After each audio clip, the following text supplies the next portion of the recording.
Hola hermenautas, un gusto saludarlos y bienvenidos a una nueva entrega de Astrología, Idealismo e Inteligencia Artificial, hoy más del lado del idealismo. Aunque todavía seguimos en nuestra exploración del materialismo aristotélico, pero ustedes saben que esta exploración tiene como objetivo último preparar el terreno para poder movernos hacia propiamente la exploración del idealismo.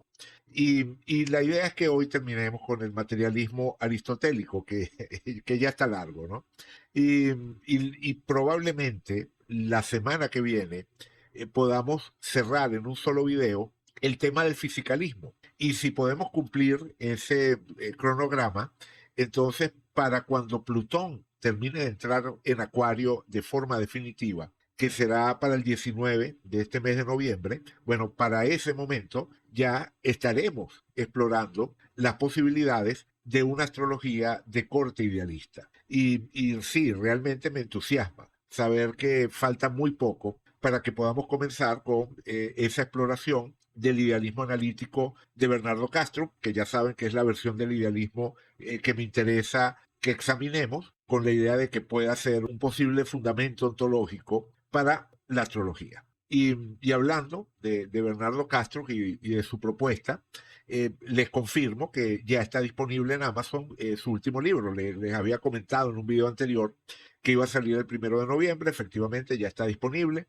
Les había comentado que había ordenado un ejemplar, que ordené un ejemplar y que debe llegarme para mediados de este mes, pero resulta que ya es posible adquirir el libro en formato digital y la impaciencia era mucha, así que ya lo compré en formato digital y ya pude revisar el libro, ya lo leí y realmente es un extraordinario trabajo de síntesis y estoy seguro de que le vamos a sacar mucho provecho.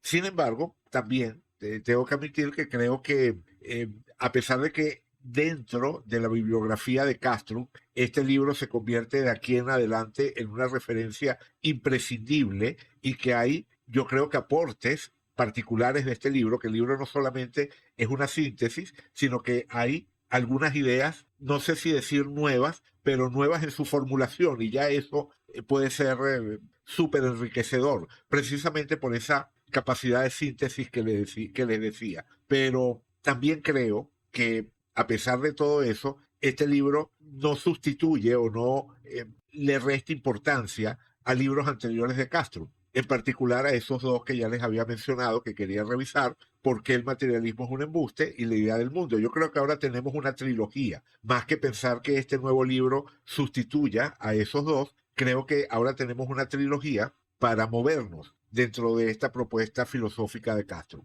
¿Por qué el materialismo es un embuste? La idea del mundo y este último, que como digo es una extraordinaria síntesis, idealismo analítico en una cáscara de nuez. Y aprovechando que tengo entonces el libro en formato digital, utilicé una tecnología con la que ya estamos familiarizados, el Notebook LM, que ya saben que nos permite generar podcasts en español que cubren el contenido que uno le suba y generé 10 podcasts relacionados con este libro. El primero es una revisión del libro en su totalidad y después los otros 9 son uno para cada capítulo, un podcast dedicado a cada uno de los 9 capítulos del libro. Lo reuní todo en una carpeta zip y pueden descargar esa carpeta en el enlace que estará en la descripción de este video. Como ya saben, porque lo he repetido más de una vez, no creo que oír estos podcasts generados con inteligencia artificial sustituya ni remotamente la experiencia de leer el libro, ¿no? de hacer una inversión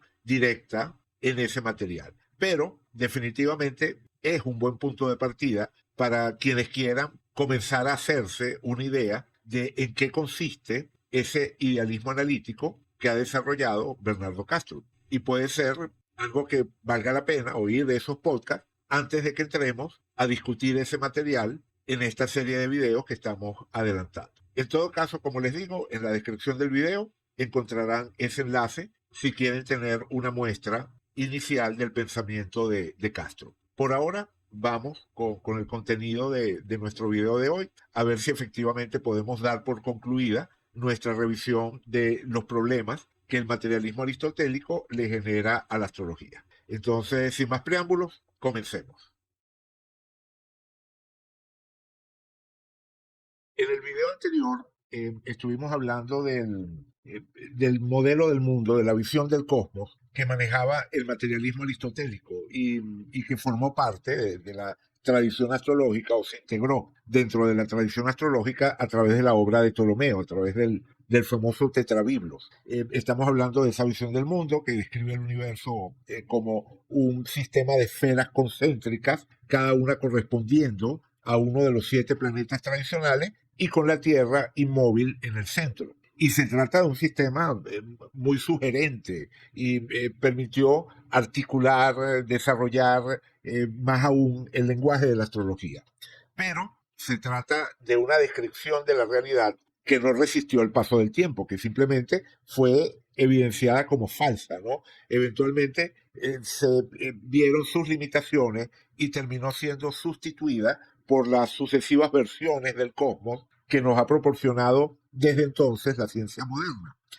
Quiero decir, desde el siglo XVII para acá, la ciencia nos ha ido dando descripciones cada vez más ajustadas, refinadas de ese universo del que la Tierra forma parte. Y la conclusión a la que llegamos en este punto fue que, aunque esa visión del cosmos hizo aportes significativos que todavía forman parte del lenguaje astrológico y insistimos en el hecho de que resulta válido y en muchos sentidos deseable conservar esos aportes dentro del lenguaje de la astrología, a pesar de todo eso, esta visión, como digo, nunca sirvió realmente como un verdadero fundamento para la práctica astrológica por la sencilla razón de que se trataba de una descripción errónea del universo. Y por eso decía que era ontológicamente prescindible. Quiero agregar un poquito más sobre este punto para tratar de dejarlo lo más claro posible. Desde el momento en que reconocemos como falsa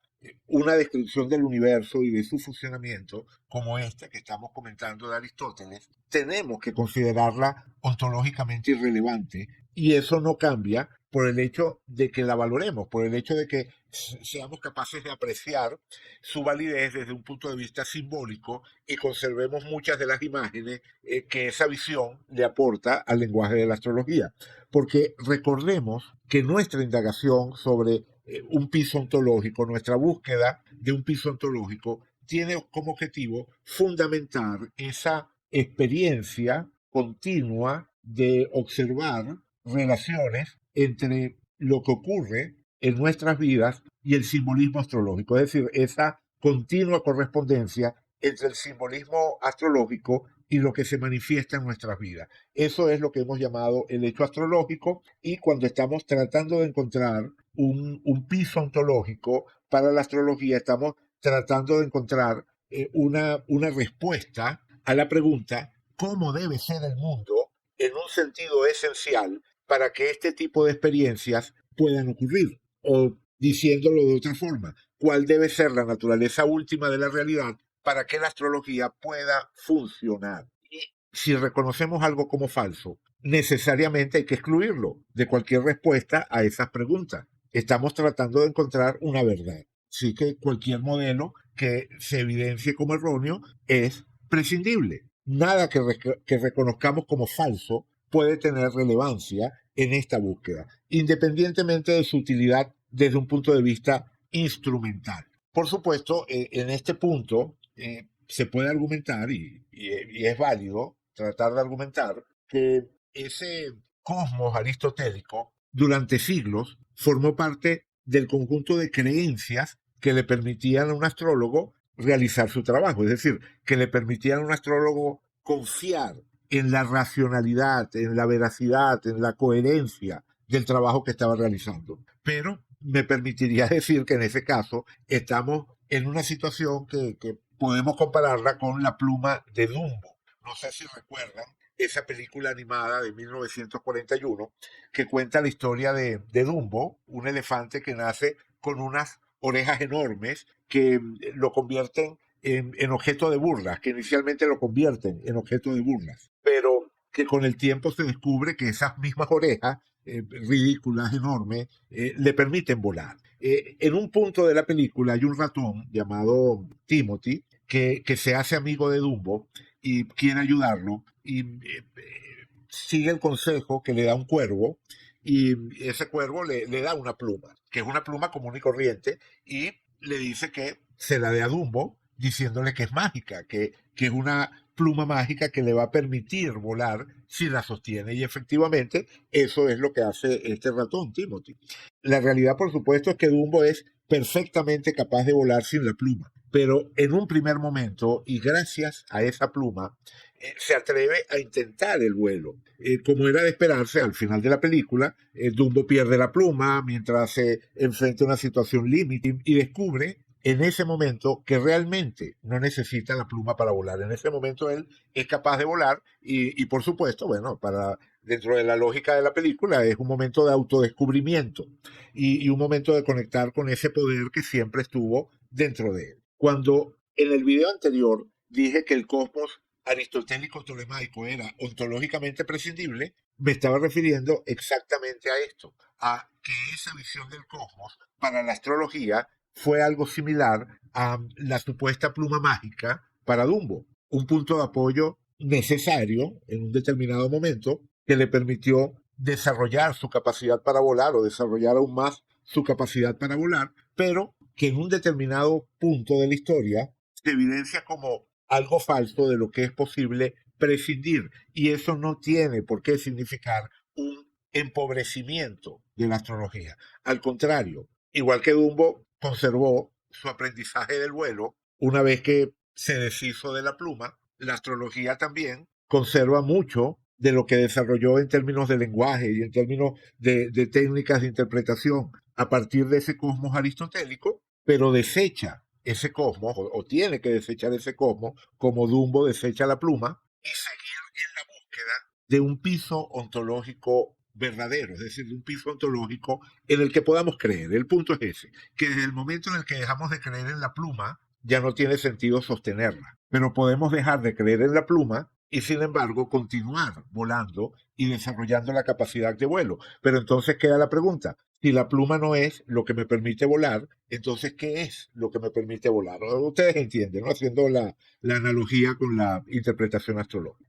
La única forma en la que esta visión aristotélica podría seguir formando parte de un piso ontológico para la astrología sería si nos movemos al dualismo, ¿verdad? Si pasamos a una visión dualista de la realidad, podríamos articular una defensa en términos de que esa descripción es espiritualmente válida, aunque sea materialmente falsa. Pero, como ya he dicho en otro momento, el dualismo es inherentemente problemático al describir la realidad en términos de dos planos que son esencialmente distintos y que por ser esencialmente distintos no pueden interactuar entre sí y que sin embargo terminan interactuando entre sí para dar forma a la realidad que conocemos, la realidad que experimentamos. Entonces, esa debilidad intrínseca de toda propuesta dualista es la razón por la que de las tres alternativas que estamos considerando, materialismo, dualismo e idealismo, el dualismo es la más débil y por eso es la que estamos explorando menos. Pero es cierto, ¿no? Es cierto que muchos astrólogos que aceptan el materialismo como telón de fondo acuden a una interpretación de tipo idealista para justificar su funcionamiento sin renunciar a la visión materialista. Y eso los ubica necesariamente como dualistas. Es decir, cualquier posición o cualquier interpretación de la astrología que se siga aferrando al materialismo, pero que apele a explicaciones idealistas para justificar el funcionamiento de la astrología, bueno, automáticamente queda atrapado en esta zona intermedia, en esta región intermedia, que es el dualismo. Y aunque podría ser que alguna vez en el futuro lleguemos a regresar sobre este tema del dualismo, por ahora no lo vamos a explorar. Así que quedándonos dentro de lo que sería la visión materialista, definitivamente creo que tenemos razones para afirmar eso que decía, que el materialismo aristotélico, en particular con relación a esta visión del cosmos como las esferas concéntricas con la Tierra en el centro, es ontológicamente prescindible. Bien, vamos al otro punto, ¿no? El punto que me llevó a afirmar que el materialismo aristotélico limitaba y empobrecía la astrología. Esto lo decíamos con relación a algo que Geoffrey Cornelius llama el paradigma de la semilla. y que vincula cada forma efectiva de práctica astrológica a un momento concreto, a una ubicación concreta en el tiempo y en el espacio en el que algo se inicia y que puede compararse con una semilla que está siendo sembrada y cuyo desarrollo y características se pueden estudiar a partir de la carta levantada para ese momento. La carta viene a ser una descripción de la semilla que está siendo plantada en ese instante. Entonces, siguiendo el razonamiento de Geoffrey Cornelius, revisamos la incompatibilidad de ese paradigma con la práctica de la astrología horaria. Y eso fue lo que nos llevó a cuestionar la validez de ese paradigma como herencia materialista dentro de la astrología, porque al aceptarlo teníamos que renunciar a la astrología horaria y esa renuncia limitaba y empobrecía la astrología. Y cuando hablé de esto, traté de argumentar, primero, por qué la astrología horaria debería ser tomada en serio, y segundo, por qué resulta inconsistente explicarla usando ese paradigma de la semilla.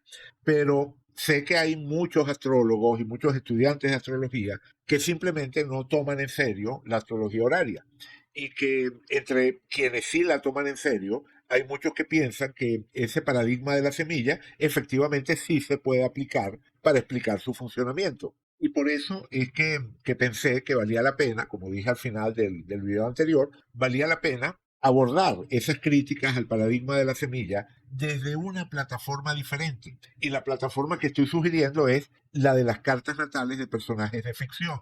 No me estoy refiriendo a levantar la carta natal de un personaje de ficción para el momento en el que es publicado el libro en el que el personaje aparece o se estrena la película en la que el personaje aparece. No, me estoy refiriendo a aquellos casos en los que dentro de una obra de ficción se dan los datos de nacimiento de un personaje sin que tengamos ninguna razón para pensar que el autor de la obra de ficción estaba haciendo un uso consciente del simbolismo astrológico. Porque, por supuesto, uno podría pensar en un caso de ese estilo, cuando dentro de una obra de ficción se dan los datos de nacimiento de un personaje, que el autor podría saber de astrología y podía haber elegido esa fecha de nacimiento, esos datos de nacimiento, precisamente para que fueran consistentes con el personaje que estaba creando. Pero hay casos en los que uno puede tener razonable confianza en que no es así, que uno puede desechar esa hipótesis como poco creíble. En cualquier caso, este tipo de situación en la que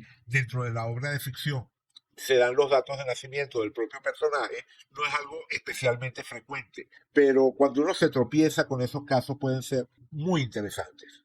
Por ejemplo, un caso que me gusta especialmente es el de Michael Scott, el personaje interpretado por Steve Carell en The Office. En uno de los episodios de The Office se da la fecha y la hora exacta de nacimiento del personaje, de Michael Scott. Y realmente es notable las coherencias que uno puede encontrar entre la personalidad de ese personaje y la carta natal que obtenemos cuando usamos esos datos de nacimiento. Pero en ese caso particular, siempre tendríamos la duda de si la fecha y la hora fue seleccionada por alguien dentro del grupo de escritores que tuviese conocimientos de astrología. Podría ser, ¿no? No es algo que sería tan raro dentro de ese tipo de equipos creativos, ¿no? Podría ser.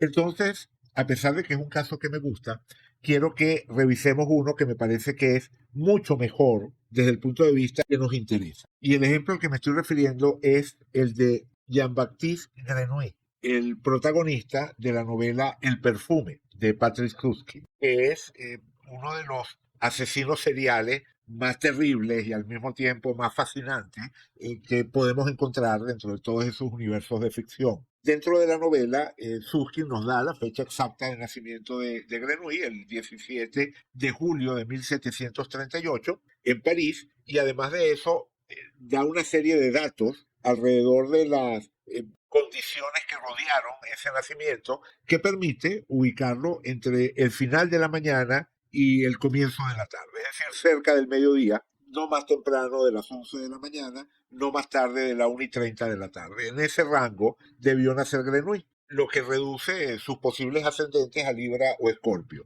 Su ascendente podría ser Libra o podría ser Escorpio. Y por los rasgos físicos que se le atribuyen al personaje, y no solo los rasgos físicos, los rasgos de personalidad, el tipo de comportamiento, definitivamente cuadra muchísimo más un ascendente Escorpio que un ascendente en Libra. Así que si estuviésemos haciendo un ajuste de la hora de nacimiento de una persona y nos guiáramos únicamente que por la energía que percibimos de la persona a nivel de piel, tendríamos que inclinarnos hacia la opción de un ascendente en Escorpio. Pero incluso sin apelar a esos rasgos de personalidad y tratando de hacer un ajuste de su hora utilizando eventos en la vida de Grenouille, porque a lo largo de la novela se dan muchas fechas. Uno puede saber cuándo fue que Grenouille comete su primer asesinato, cuándo comete su último asesinato, el día exacto en el que muere, el día en que lo juzgan y supuestamente lo condenan a muerte, aunque al final termina salvándose. En fin, hay una serie de hitos que están muy bien determinados por las descripciones que hay en la novela y por los datos concretos que se dan en la novela, y entonces uno podría hacer tal como hace con una carta natal de una persona, podría usar herramientas de rectificación para tratar de hacer un ajuste en su hora de nacimiento. En su momento yo hice ese ejercicio, le dediqué bastante tiempo a ese ejercicio y creo que hay buenos argumentos para defender una hora de nacimiento a la 1:09 de la tarde. Y con esa hora resulta extraordinaria la cantidad de correspondencias exactas que encontramos entre esa carta levantada a esa hora y los acontecimientos que se describen en la novela. Pero no vamos a hacer uso de esa rectificación, vamos a quedarnos exclusivamente con lo que la novela nos dice, es decir, ese rango que iría desde las 11 hasta la 1:30. Y entonces vamos a limitar nuestro análisis a aquellos factores que sean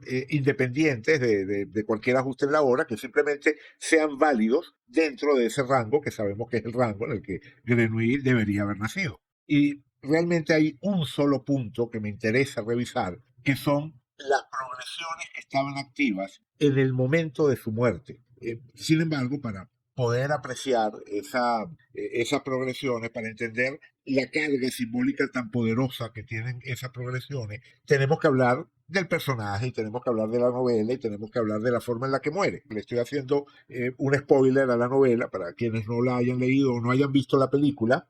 Hay una película, no recuerdo ahora exactamente de qué año, pero tratándose, como digo, de una novela tan famosa, de la cual también hicieron una película, yo creo que a estas alturas es como casi como si consideráramos que es un spoiler decir que Romeo y Julieta mueren al final de la obra de teatro. Y me disculpa si alguien no sabía que Romeo y Julieta morían al final de la obra de teatro. Bueno, ni modo. Necesitamos hablar de la novela y por lo tanto hacer spoiler para que se pueda entender el simbolismo del que vamos a estar conversando. Entonces, vamos a hacer una semblanza rápida, un recorrido rápido sobre los puntos principales de la novela.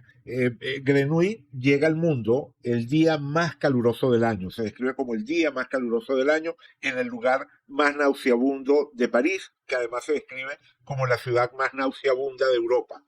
Nace en un mercado de pescado que queda al lado de un cementerio, de ese cementerio llega el olor de los cadáveres y se confunde con el olor del pescado que en ese día tan caluroso ya ha comenzado a podrirse. Y su madre, que trabajaba en ese mercado, lo da a luz en ese instante con toda la intención de deshacerse de ese recién nacido, como ya lo había hecho con otros bebés que habían nacido en condiciones similares.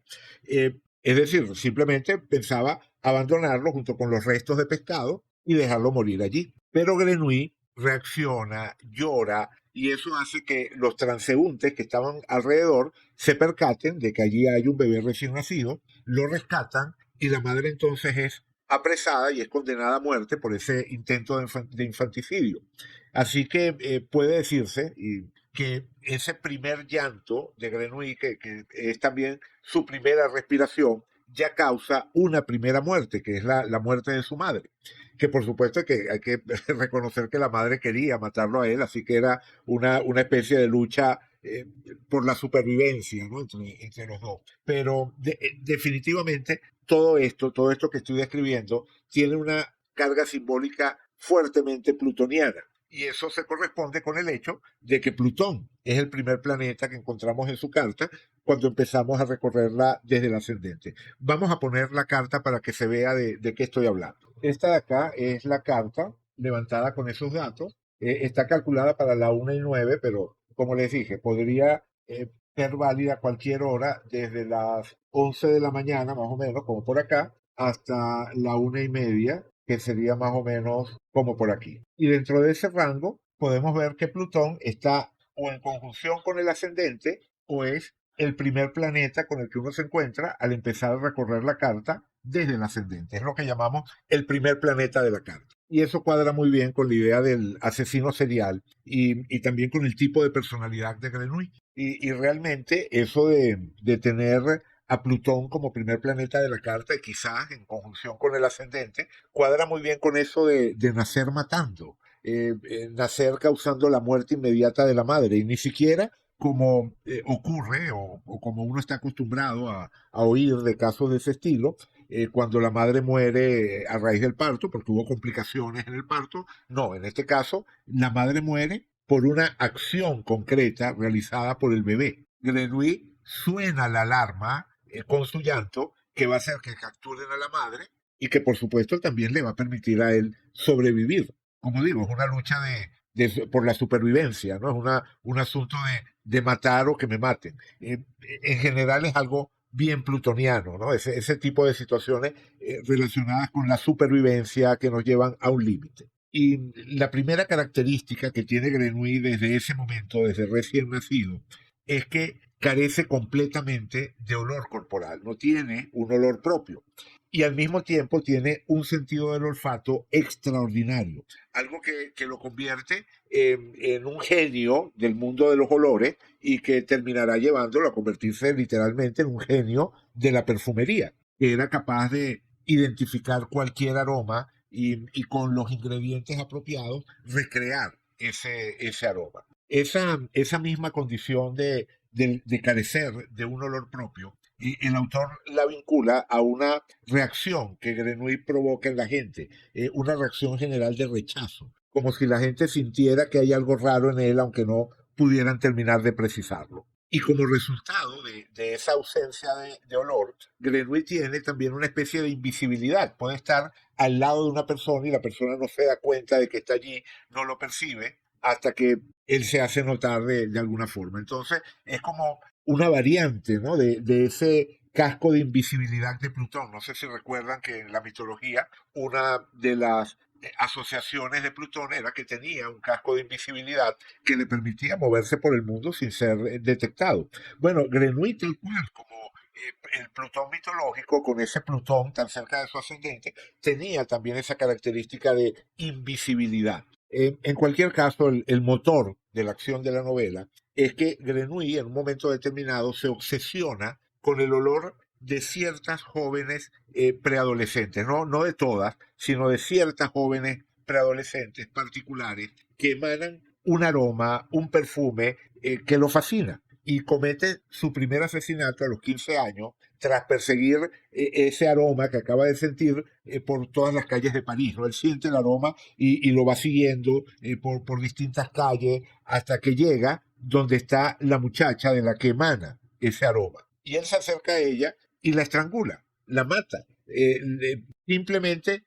para quedarse ahí deleitándose con su aroma, para tratar como de apropiarse del aroma de la muchacha. O sea, para él la muchacha no tiene ningún valor, lo que tiene valor es el aroma que él quiere tratar de retener y que por supuesto en ese momento no logra retener porque la mata y el aroma se va disolviendo y él escapa frustrado porque se le escapa el aroma. Y precisamente por eso es que empieza a estudiar perfumería y con el tiempo desarrolla una técnica que le permite destilar la esencia de sus víctimas. Y a partir de ese punto, Grenouille se embarca en una larga serie de asesinatos con el objetivo de crear un perfume perfecto a partir de ese aroma que roba de sus víctimas. Es un perfume que le va a permitir tener poder sobre los demás, porque Apenas la gente lo percibe, inmediatamente se enamoran de Grenouille o se van a enamorar de Grenouille. Es como si todo lo hermoso, todo lo maravilloso de la esencia de esas muchachas que él asesina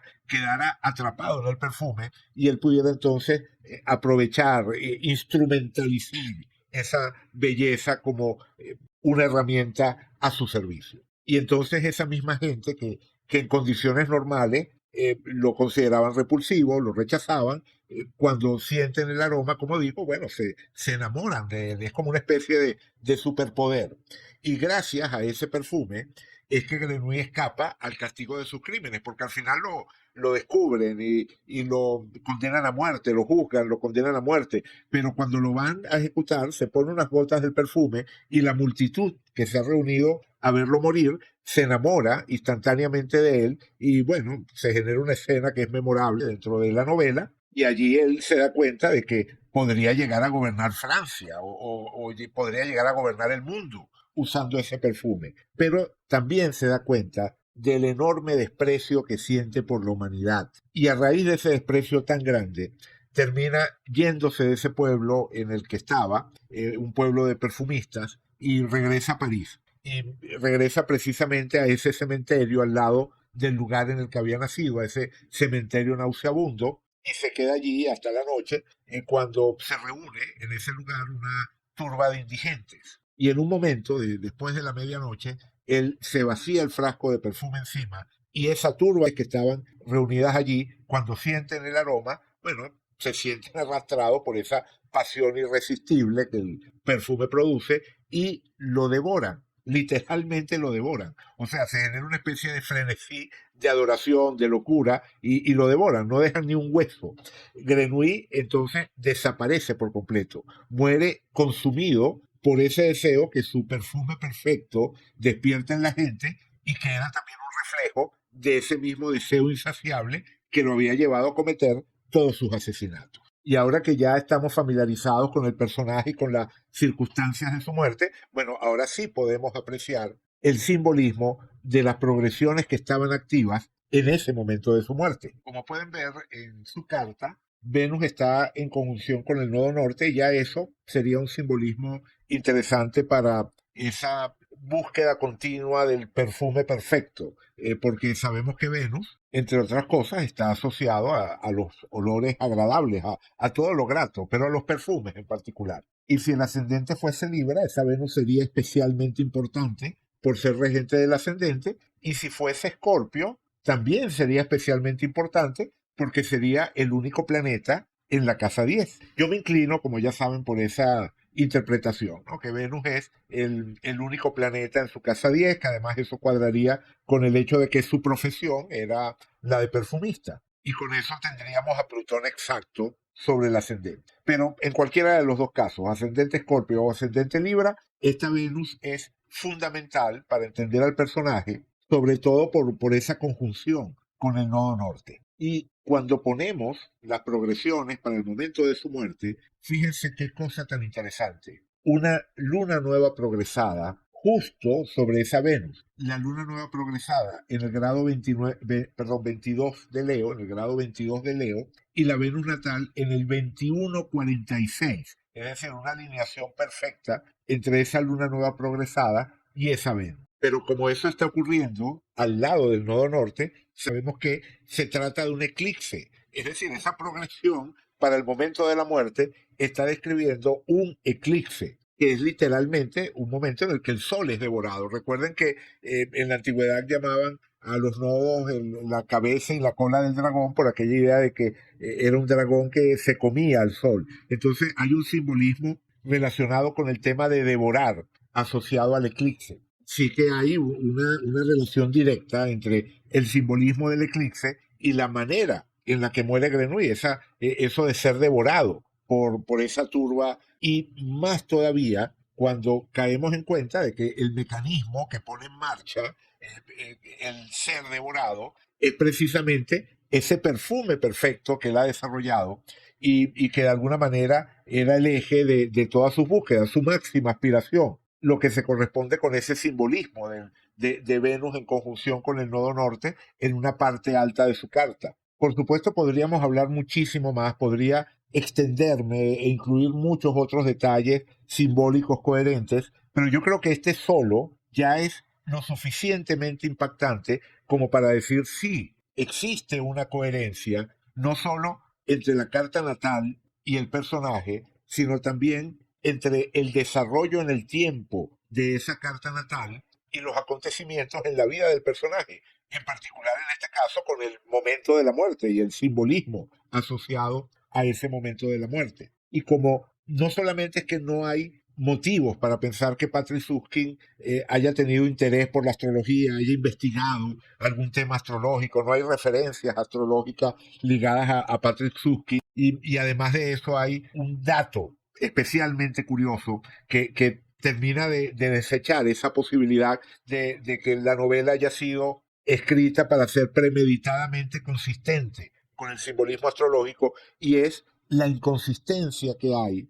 entre la fecha del juicio de Grenouille y la fecha de su muerte. Grenouille lo juzgan y se escapa de su castigo hipnotizando a la multitud en 1766, pero llega a París en 1767 en el manuscrito original de la novela y en la primera edición de la novela en alemán y en la mayoría de todas las ediciones, respetando lo que aparece, como digo, en el manuscrito original de la novela. Sin embargo, hay una serie de ediciones de la novela que usan 1766 en lugar de 67, y de hecho en la película también dan como fecha 1766, por la sencilla razón de que parece muy largo el trayecto, o sea, muy largo el tiempo, mejor dicho, entre el juicio y su llegada a París. Parece extraño que se haya tardado más de un año en llegar a París. Y de alguna forma estaría la novela implicando que hay un año en la vida de Grenouille del cual no tenemos idea de qué pudo haber pasado allí.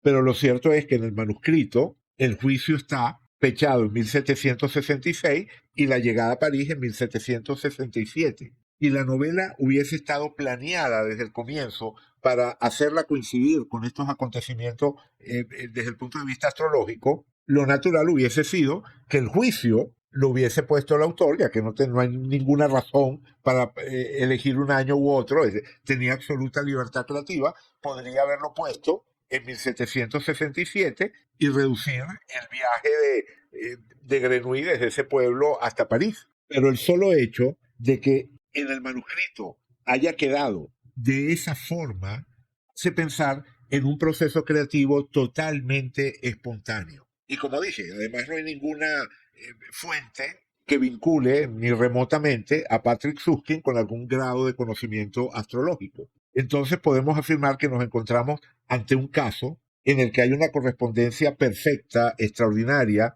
entre el simbolismo astrológico y lo que le ocurre a un personaje que realmente nunca nació. Es decir, uno tiene que entonces preguntarse cómo es posible que ocurran estas correspondencias. ¿Cómo es posible que veamos funcionar de manera tan impecable el simbolismo astrológico en esta carta? Si Grenouille nunca nació en términos de tiempo y espacio objetivo, si su nacimiento tuvo lugar en la imaginación de Patrick Süskind y no en el mundo material, donde los astros ejercen su influencia, entonces, ¿cómo se puede explicar el funcionamiento de esta carta a partir de ese paradigma de la semilla? Y además, sea cual sea el momento en el que se le haya ocurrido a Patrick Süskind este personaje, el momento en el que Grenouille haya nacido en la mente de Patrick Süskind, bueno, podemos estar seguros de que no tiene nada que ver con esa fecha de nacimiento que él nos da, porque es una novela escrita en los años 80, unos 200 años después, más de 200 años después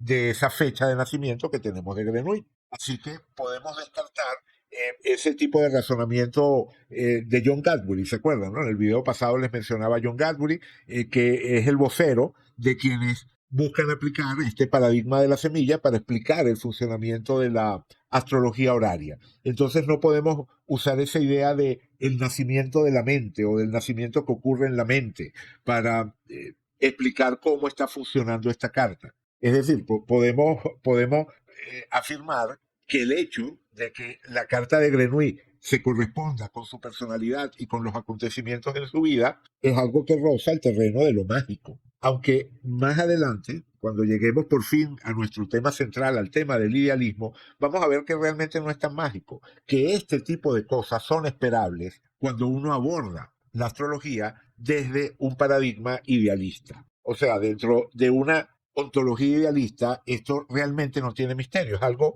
consistente con lo que uno podría esperar, pero todavía nos falta para llegar allí. En todo caso, yo creo que estarían de acuerdo conmigo, creo que la mayoría estaría de acuerdo conmigo, en que este tipo de ejercicios son válidos dentro de la astrología, es decir, que estamos haciendo un análisis válido, pero se trata de un tipo de análisis que no podríamos hacer si adoptamos el paradigma de la semilla. Es decir, si nos quedamos limitados por ese paradigma, este tipo de aplicaciones de la astrología serían irracionales, porque escapan a la explicación físico-causal que está implícita, que está codificada en ese paradigma de la semilla. Y ahora sí, creo que queda claro, que termina de quedar claro, porque digo que el materialismo aristotélico, que ese materialismo aristotélico que está incorporado dentro de la tradición astrológica, es, por una parte, ontológicamente prescindible y por la otra, limitante. Y que ya creo que esas son dos buenas razones para tomar distancia de esa forma de entender la astrología o de esa forma de fundamentar el funcionamiento de la astrología.